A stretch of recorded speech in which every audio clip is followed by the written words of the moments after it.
Hello everyone, welcome to my Parallettes Intermediate Part 2 video.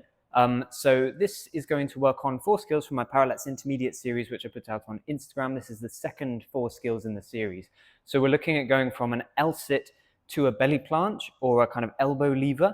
We're going to look at one arm elbow lever or one arm crocodile. We're going to look at shoulder stand and then also some press-ups on the Parallettes, like handstand press-ups on the Parallettes.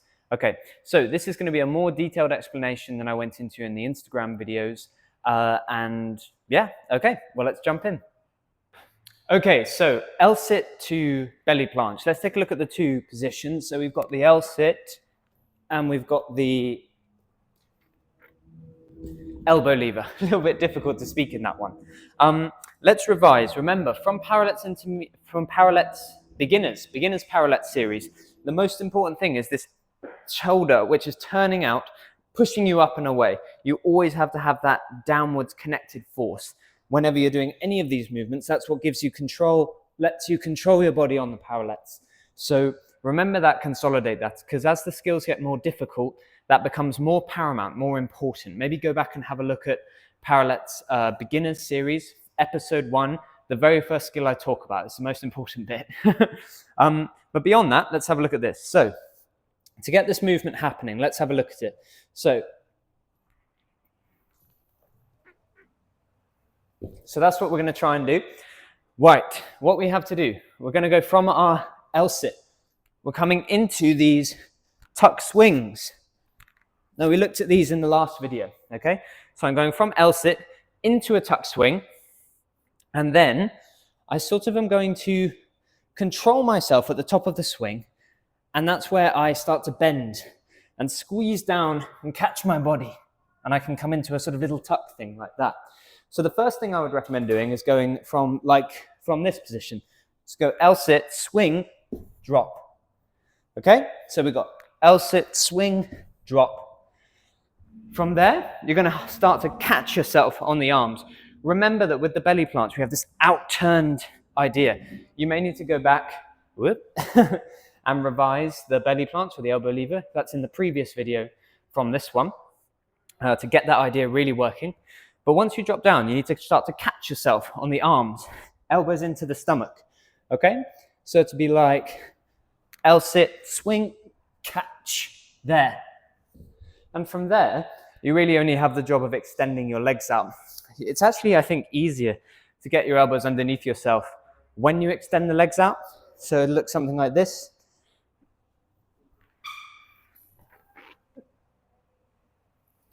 And then you have the full position.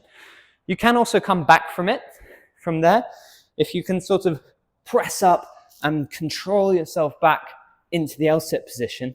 And I think that once you've got yourself out to the elbow planche, coming back to the pike is probably going to be a much easier matter, because if you're strong enough to get to that point, going back the other way is much simpler. So from the elbow planche, you can go, bring the knees in, press yourself straight again, and then up into the bike lever.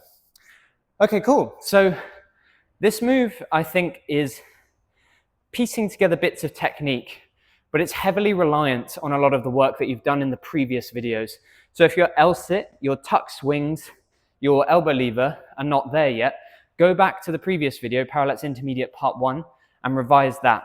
And if you're still not getting those, you need to go back to Parallettes Basics, find out where the problem is in your fundamental movements. Is your L-sit strong enough? You know, this kind of thing. But again, let's just recap what you're doing for that one. So L-sit, connect it to a swing, then drop down into position, and then finally out to the full elbow lever. Cool. I think that's everything I have to say about L-sit to elbow lever. Okay, so we're going to have a look at one arm crocodile, one arm elbow lever. I call it a crocodile because in gymnastics, or in acrobatic gymnastics, which was my sport, it was called a crocodile because I guess it kind of looks like a crocodile. But I think in calisthenics it's called an elbow lever or a belly planche. Anyway, we're going to look at getting it into one arm position. So let's have a look at the skill first. I'm going to show it this way on. So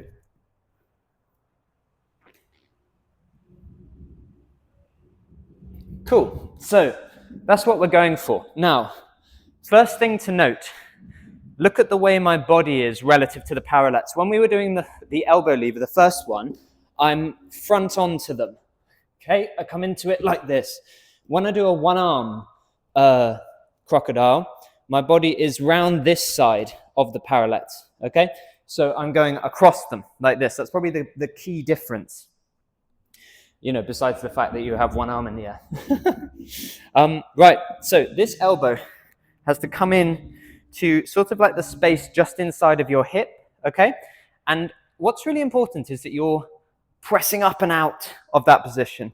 If you're sort of coming down into it, it can get really uncomfortable and be painful on the hip bone. So you're thrusting up and out is quite key. So start here, bring yourself around the side, and then get into that elbow space. Now I'm already pressing into this arm, okay? And what I can do from here is just bring my weight onto my hands like this. Now watch, I'm not bringing my chest down. My chest stays up. Really important, traveling that way. Chest stays up, and from there I can start to lengthen my legs away, okay? And that gives me this side-on position. Now, really, that's what you need to figure out, is how to create that side-on position, how to press through here and have a position which is expanding and growing upwards, okay? Because this kind of already is a one-armed crocodile. This arm is literally just supporting me, and it just does less and less work, okay? And in terms of actually getting the arm free, it's about building this structure over here. I wish that there was a simple trick to kind of make it happen. Well, I mean, there is. This is the trick. You have to work on the technique, and it takes time. I suppose what I should say is I wish there was a magic trick which made it happen instantly. So yeah. And then from there, when I was developing this, it's like, you know, you just intuit it.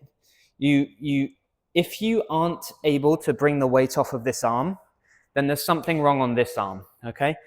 If you've got both arms putting weight down and you're like trying to work through like this, as soon as you release, you're going to fall through.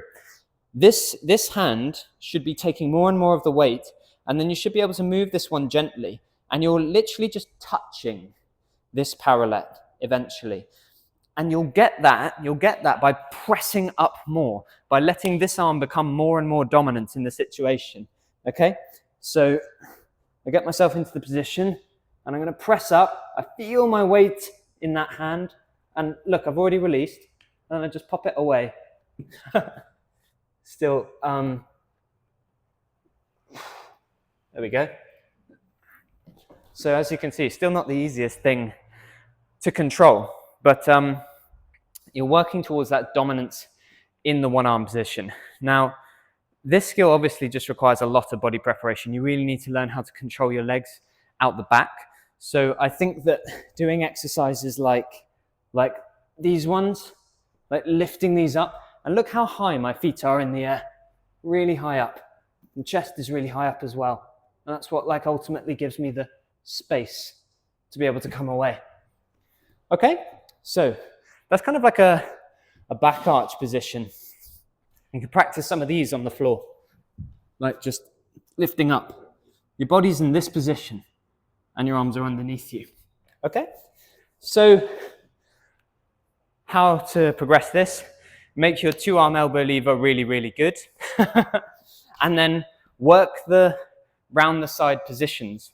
What you could try doing is lots and lots of starting here, coming around the side, really get that elbow in the right place and transferring the weight so that those legs start to come away. Get really used to that. See if you can get your two-arm position really nailed on along the side, and you'll just be able to start intuiting it, really feeling the weight through there. That's if the prerequisites are all in place. You need a lot of strength in your arms, you need a lot of strength in your grip. But if you've got to this point in the intermediate series, then hopefully you're working off the foundation that you've built up in the Fundamentals series, and yeah, this thing should be sort of revealing itself to you. This is probably one where a bit of general conditioning, general gymnastic conditioning would be really, really useful. I'm going to be releasing more videos of that sort in the future. I've not got many up now, But for now, I think that's everything I have to say about the technique. But yeah, wrist strength, arm strength, core strength, technical understanding. This skill is sitting on top of other things. It's not complicated really in terms of its own self, but the reason that you'll find it hard to get is because something else is missing, more so than not understanding how to do the movement. Okay, brilliant. That's everything I have to say about one arm croc. Okay, shoulder stand. So I've done these in a slightly funny order because I think that shoulder stand is probably easier than one arm croc, but meh. Okay, so shoulder stand is kind of like we're in like this position and floating and ultimately with our legs up in the air, okay? Now, sort of the way that I got into it is kind of the way that you can practice it. Again, we're at a point where we need a lot of arm strength, a lot of wrist strength and control. It may be that you want a partner to help support you in the first instance, just to guard you on your back so that you don't fall over the top. Alternatively, you can put a crash mat there if it makes you feel a little bit better. But to be honest, if you're sort of afraid of going over the top in this, maybe you need to go back and work on something a little bit easier. Like the frog balance. The frog balance would be a really good one to learn about not falling forwards. I think that could give you a lot of confidence, but you're in a bit of a better position not to fall on your back, okay? Right, so setting this one up. From here, I'm really strong, pressed through. I've always got this turned out arm. Now, I'm actually going to think about squeezing in, okay? So it's as if I'm squeezing these into myself, like hit in, like that, okay? So I'm squeezed in. Now I want to put my bum really high up in the air. And you see from here, I can kind of bounce my legs. And the weight is really kind of in the front of my hand and also kind of in my bicep. But I don't want to compress down into the position. I want to be resisting up and away, and that gives me the control, okay? So down into the position, and we can try just one and then the other. And then the real like breakthrough moment will be coming to a tuck position like that, okay? And again, always with these things, you need downward force drawing into your core. So it's something which is growing up and away from the parallettes rather than sinking into it. Think about standing up tall. You stand up tall, not sinking into the ground. Someone who's sunk into the ground can't be reactive. They fall over a lot. If you stand up tall, you've taken control, you can be agile. It's exactly the same when you work on your hands, okay? You'll catch the wobbles a lot better because the reality of these hand balances is that there are always wobbles. They're kind of always nearly falling over, but you get really good at stopping it really early. Someone who looks really still is just managing the wobbles very, very well, okay? So getting into that little tuck shape is definitely going to be the first sort of hurdle. Very strong through the arms. I cannot overstate it. That gives you your control in the position. Strong through the arms, drawn into the core, okay? From the tuck, it's then just like working to extend your legs straighter, okay? Something to watch out for. Make sure not to extend your legs like over the top, because that's going to make you fall over the top like I did, okay? So think about keeping everything along this line of your body so that you're pushing them up and away. You might have a little pike, but that's fine. You can get rid of that by squeezing your hip, okay? Up and away, in front of yourself. Keep it in this plane of your body, all right? So we're up here, squeezed in, into the tuck, and then up and away. And you can try one at a time. Okay, so I think that's everything I have to say about shoulder stand. Okay, last thing. In this series, we're going to have a little look at building some handstand push-ups. Now, I've got a 24-inch box here. This would actually be probably more logical to start on an 18-inch box, but someone else in the gym had all the 18-inch boxes, so have to use a 24. All right, so what we're going to look for is this kind of like pyramid sort of shape, okay? Kind of like this. From there, we're going to work through our press-ups like that, okay? Now, what's quite key with that, I'm pressing away, all right? I'm pushing back this way, and then as I extend my legs, that brings my hips up on top, okay? So I've got sort of like forwards force through the parallette, backwards force through the box, not loads because I don't want them to slip, and then that displaces my hips upwards. It all goes whoomp, up into the air like that, okay? So I'm not just relaxed here, turned up, pressed away, strong through my feet, pressing, everything goes up in the air, okay? Now I keep upwards pressure as I bend my arms and then bring myself back into that position. It's almost like doing a downward dog, like the yoga position, like this, except that I tiptoe myself this way and that brings my arms like more on top of the position, okay? Now, it's sort of like fairly simple, to be honest. It's just that. And if you're at the point where you're starting to do these, you're probably quite strong on your press-ups already. If you're not strong on your press-ups, go get strong on your press-ups before you do these. Parallettes Fundamentals, part 1, maybe part 2, I can't quite remember. Parallettes Fundamentals, go check it out right now, Jamie Jeffrey on YouTube. Okay, so how can we build these up? So if I start with my feet further back, it's an easier situation. I get a bit more, more sort of space for it, okay? The more I bring my feet in, the harder it gets, okay? And I'm coming down, kind of into that shoulder stand position. Now, what I would say is you don't need to go to full depth right away. Maybe start at the back of the box and come to like a half depth to begin with. So feet are at the back. Excuse me, getting the mic in my mouth. Feet are at the back. I'm going to just come to a half depth, press back up. And I might do sets of 5 like that. Maybe 3 sets of 5, 5 sets of 5 for the first kind of 2 or 3 weeks, okay? And then what I would do is just tiptoe that in a little bit more, coming to about the midsection of the box. So if this was easy, medium, hard, it might be a little bit more like easy, medium, hard, to be honest. But that's because this box is already elevated. If you have a lower box, one that's more on the level of the parallettes, that's also going to be easier. So this 24 is actually kind of like a level up already. But if you think if it was an 18 and more on the level of the parallettes, that you had sort of easy, medium, hard in terms of where your legs were placed, you want to work up to about 10. So working in the easy realm, 5 with the half depth, work that up to 10 across the weeks. I'm not going to put sets and reps in the description for this video because it would just be too long. But if you do want guidance with your sort of structuring of your workouts, then just shoot me a message because I'm a coach and I can set you up with a program. But I'll give a kind of general idea. So you're working up to 3 sets of 10 in the easy range, and then you'd move it to the medium, okay? And then what you could do is go back to the easy range, but start to go deeper, okay? And now I'm starting to talk across sort of like months, okay? You could spend like easily 2 or 3 months on just this height, working the different distances, working the different depths. But think about getting up to 10 reps for each one, and then move yourself forwards.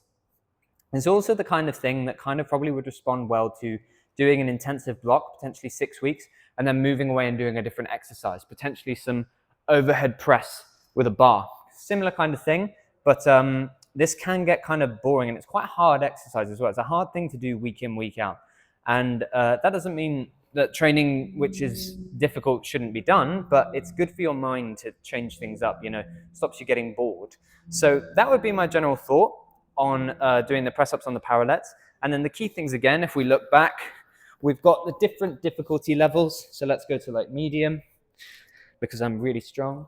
And I'm pressing away, bum up high in the air. I've got my half depth option, or I've got my full depth option, okay? And that's everything I have to say about handstand press-ups with a box. Okay, so there we have it. That was Parallettes Intermediate Part 2. We looked at L-sit to elbow lever. We looked at one arm crocodile, shoulder stand, and then some handstand press-ups on the box just a moment ago. I hope that was all useful for you. If you would like more support and help with your calisthenics training, I'm an online coach. I do people's programs for them. I review videos that come in, you know, critique, send back support and guidance. I do online sessions for people over Zoom as well. I've got various sort of different tiers that you can work with me on. And I'm trying to give you as much information as I can in this situation. But the reality is that these skills take time to develop, and particularly at this stage, the intermediate stage, these skills are journeys, and they're also investigations into your own body. I'm giving you cues, ideas, talking about my experience of it, but ultimately you're going to find out how it works. At this stage, some general conditioning is going to be really important. So you're going to need core strength, arm strength, just generically. That's going to make these skills acquisition so much easier. Some bits of flexibility will really help as well. You can probably see in my body, I'm quite flexible in my legs, and that makes access to some of these positions just so much easier. So those are kind of like building blocks, okay? There's all the technical foundation, which was in the Fundamentals series and other parts of the Intermediate series. But without the strength, without the flexibility, then your ability to apply that technique, learn the skills pattern is like hindered and sometimes blocked. Is the reality. So if you really are serious about developing these skills, you really want to enjoy them, because that's the ultimate point. Like, these things are actually really fun. They're really cool to do. And just to be able to have that kind of control of your body, it's wonderful. It's a really wonderful thing. So if you would like help with that, then I can guide you. I can be your coach. We can work together to get you to exactly where you want to be. Okay, and we can do it in a way which works within your lifestyle. It's completely possible. I did it myself. Okay.